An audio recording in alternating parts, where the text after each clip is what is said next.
Айбек агай, сиз ошондо Кыргызстандан бияка келгениңизге канча жыл болду? Biz 92-жылы келгенбиз, ошондо канча 24 жылы болот быйыл. Бияка келгенбиз. Мен логистика тармагында ошо Түркиядан, Кыргызстан, Казакстан, Россия, Өзбекстанга мындай бияктан жүк ташыйбыз. Үй бүлөңүз менен биякдасыз? Үй бүлөм менен 3 кыз, 1 уулум бар. Кыргызча сүйлөшөбү же түркчө сүйлөшөбү? Түркчө, көбүнчө түркчө сүйлөп калышты. Кыргызча жайында Кыргызстанга барганда түркчө сүйлөшөт. Эми кыргызча сүйлөшөт. Шаарды кыдырып машинеде жүргөндө светофорлорго токтоп калганда кичинекей кайыр сураган балдарды көрүп аттык да. Ошолор сириялык качкындарбы? Көбүнесе. Сириялык ошо качкындар азыр көбөйдү, кайырчылар көбөйдү. Алар бияка келип каяка жайгашышат? 2 миллионго жакын сириялык Түркияда дейт, бирок анын көбү негизи ошо Сириянын чекарасында жерлерде болуш керек эле. Ошол жакта атайын салынган жерлерде, бирок көбү 350 миңдей азыр ошо Стамбулда жүрүп атат. 1 миллионго жакындап калышы мүмкүн. Ошолордун көбү биякта каямда нелегальный болуп калып атышпайбы Стамбулга келгенде. То есть ошо чек арага жакын жерлерде легально жашаган жерлер бар, бирок аяктан чыгып бияка келип алышкан. Лагерь сыяктуу, Лагерлерден чыккандар нелегально келип Стамбулда ошо жана кайыр сурап. Ошо лагерде тургандарды түрк мамлекети багабы? Ооба, түрк мамлекети тарабынан көбү каржыланып атат. Бирок мен билгенден ООНдан дагы берилип атат, Европадан да, бирок жетиштүү эмес да аяктан берилип атат акчага. Түркияда ошол качкындарга мамиле кандай? Түркияда мусулман мамлекети болгон үчүн бизге мусулман тууган деп анан көбүнесе мындай мүмкүн болушунча жакшы мамиле кылганга аракет кылып атышат, бирок кайыр сурагандар, анан жанагы уурдоолор көбөйгөн сайын элде дагы мындай кайдыгерлик мамиле көбөйүп атат, бирок мүмкүн болушунча эл дагы мамлекет дагы мындай көбүнесе жакшы мамиле кылганга аракет кылып атышат. Ошол түрк экономикасы Сириядагы жагдайдан кандай төмөндөдү же кандай таасир тийип атат? Мурун Сирияга көп товар сатылчу, Сириядан дагы мындай алакасы жакшы болчу. Эми ошол жагынан эми азыр мына экономикалык жагынан дагы аябай күчтүү таасири бар. Анан баягы саясий тарабынан дагы күчтүү таасири болуп атат. Түркияда жана өзүңөр билгендей бомбалуу жардыруулар болот, бомба менен жардыруулар болуп атат. Ушунун баары ошо Сириядагы согуштун кесепетинен болуп атат деп ойлойм. Бул эми эң негизи экономикадан мурун ошо коопсуздукка болгон таасири дагы күчтүүрөөк болуп атат. Сиздер күнүмкү жашооңордо кандайдыр бир коркунуч болобу? Мисалы үчүн жакында эле Анкарада жардыруу болду.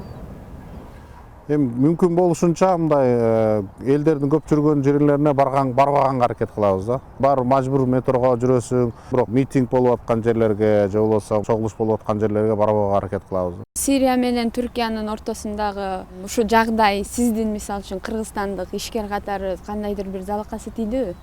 Сирия менен Турциянын ортосундагы нерсени мындай бизге залакасы тийди деп айта албайм. Мен биз Кыргызстан менен катылып атабыз. Бизге бул Россия менен Турциянын ортосунда болгон мамиле көбүрөөк залакасы тийди да. Ошо Россиянын Сирияга кирип жанагы самолеттун түшүрүлгөндөн кийинки Россиянын санкциялары, мен өзүм ошо ташымачылык секторундамын. Биздин ошо жүктөрдүн Россия аркылуу кетпей калышы бул биздин Кыргызстан экономикасы көп таасирин тийгизди. Анткени убакыттан утулуп атат, ташыманын баалары кымбаттап атат. Ушул жагынан көп залакасы тийди. Башка жолдорун издеп атасыздарбы? Эми мүмкүн болушунча ошо Россия аркылуу өтпөгөн жолун издеп атабыз да. Башында ошо Каспий аркылуу өткөндү, Иран аркылуу алып кеткенди жолун издеп атабыз. Мурун Иран аркылуу көбүрөөк иштебесе, азыр кыргыз компаниялардын көбү ошо Иран аркылуу жүк алып кетүүгө дагы жакшыраак мындай жолун издеп көбүрөөк кылып атат. Эми ошо Ирандын бул санкциядан чыгышы түрткү берет болуш керек жакшыраак иштегенге. Жаңы рынок дагы ачылып атат. Рынок катарында жаңы ачылып атат, андан сырткары ошо Иран аркылуу иштегенге бизге дагы көбүрөөк жагдай түзүлөт деп ойлойм да. Анткени мурун Россия аркылуу иштегенде мындай жакшыраак болчу, эми азыр Россия жабык. Кыргызстандын көпчүлүк мигранттары Түркия менен Орусияда да. Ошо Түркия менен Орусиянын мамилеси курчуганы ошо биздин кыргыз мигранттарга кандай таасир тийип атат? Таасири аябай чоң тийип атат десем болот. Бир чети мындай эки түрлүү таасири болуп атат. Бир түрү ошо Россияда иштеген түрктөр чыгып кетип атат, ошонун ордуна түркчө билген кыргыздар ошол жака барып иштөөгө эме болуп атат. Мурун көп бир фирмалар ошо Россияда иштеп жүргөндө өздөрүнүн түрк жарандарын кыргыз жарандары менен алмаштырганга аракет кылып атат. Ошо биздин биякта Турцияда окуп кеткен балдардан угуп атканыбыз ошол.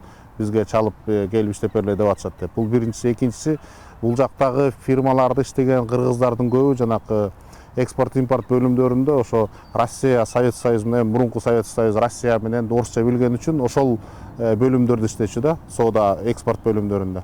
Анан ошол жактарда Россия менен экспорт азайгандыгы үчүн көбүнүн мындай иш орду мындай иши анчалык камсыз болбой калып атат. Иш азайып атат. Кыргызстан жакында бажы биримдигине кирбедиби? Ошол сиз бияктагы кыргыз ишкер катары кандай бир пайдасы тийдиби?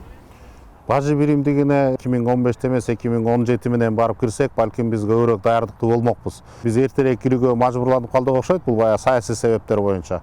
Экономика жагынан караганда биз 2017-де барып кирсек, биз дагы туурараак болмок. Эми баардык интеграциялык процесстер бизге мындай көп жакшылыктарды алып келет да. Анткени биз өзүбүз кичинекей мамлекет болгон үчүн биз өнүгүүгө кечирээк барып атабыз да. Баягы өнүгүп кеткен өлкөлөргө жакындашсак, экономикасы калыптанып аткан өлкөлөр менен дагы интеграцияга барыш биздин экономикабыз дагы алдыга түртөт да. Бирок биз жана көп нерсеге көбүрөөк даярдык боло албай атпайбыз. Биздин анткени биздин ишкерлерибиз көбү майда, орто ишкерлерибиз азыраак, чоң ишкерлерибиз аз, жок эсе. Россияда болсо, Россия, Казакстан ошо интеграцияга кирген Россия, Казакстан, Белоруссияда ошо чоң фирмалар, чоң ишкер фирмалар көп, ортосу көп, майдасы аз. Биз качан ортого барып бириккенде ошо биз майдаларыбызды ортолоп алганда, орто чоңдукка алып келгенде, ошондо барсак биз көбүрөөк пайда тапмакпыз да. Ошондуктан азыр мына залакасы мындай терс залакасы тийип аткан ошо биздин өзүбүздүн ишкерлерибиздин бир аз майдалыгында болуп атат. Бизге болгон залакасы ошо мурун мисалы үчүн биз ошо жүк ташуу тармагында иштеп аткандар мисалы үчүн Кыргызстанга жүк ташыганда көбүн эсе жанакы патент боюнча алып барчу да. Бир киши физический лицо деп атпайбыз, ошолор гана жүктү ошолорго жиберилчү. Анткени биз патент менен иштеп көнүп калгандык үчүн эми азыр бул Евро биримдикке киргенден кийин бул патент менен фирмалар гана импорт кыла алып атат да. Ошол импорт кылган үчүн көп фирмалар даяр эмес. Баягы жанакы мурун патент менен иштеп жүргөн фирмалар, алар ошо жанакы ОСО жоопкерчиликке чектелген коом болот, ошого өтүп, ошонун бухгалтериясы оралап келгиче кыйынчылыктар туулуп атат, көбү түшүнбөстүктөр болуп атат. Анан негизи эле мен өзүм бажы биримдигине мындай каршы эмесмин, интеграцияга каршы эмесмин. Бирок бажы биримдигинин шарттарын биз тууралап алып туруп кирсек болмок. 6 айдан бери ошо бажы биримдигиндебиз. Шултоону көп айтпай, эми өзүбүз аракет кылышыбыз керек, өз жолубузду таап кеткенге. Азыр ошол жагдайдан бизнесмендер, ишкерлер кантип чыгыш керек? Бир киши бул интеграциялык процесстерге катыша албайт. Ал жерге юридикалык лицо, юрлицолор гана катышат. Бул жанакы чакан фирмалар же болбосо акционердик коомдор гана ошол жерде көбүрөөк иш алып кете алат. Ошондуктан ишкерлерибиз өздөрүн жанагы патент менен иштөөдөн качынып, мындай мүмкүн болушунча жанагы эмеге өткөнгө аракет кылыш керек. Юридикалык жактан юридикалык фирмага өтүүгө, налог төлөгөн, НДС төлөгөн фирмага өтүүгө аракет кылышы керек. Ошол менен гана биз бажы биримдигине киргенден көбүрөөк пайда таба алабыз. Анткени жанакы кооперативдер биз мисалы үчүн кооперацияны күчтөндүрүшүбүз керек, жанакы ассоциацияларды күчтөндүрүшүбүз керек. Ошону менен биз бажы биримдигин көбүрөөк пайда таба алабыз деген ойдобуз. Эгер сиз жолугуп калсаңыз, ушул суроолорду чече турган же салымын берген экономистке эмне суроо сурайт элеңиз? Биздин ошо экономикабызды туруктуу кылыш үчүн биздин узун мөөнөттүү акчаларга ыктыяжыбыз бар. Ошолорду кантип тартып келе алат элеңиз деп айта алмакмын да, сурамакмын. Мен сөзсүз ушул суроолорду сураганга аракет кылам эгер экономисттерге жолугуп калсам.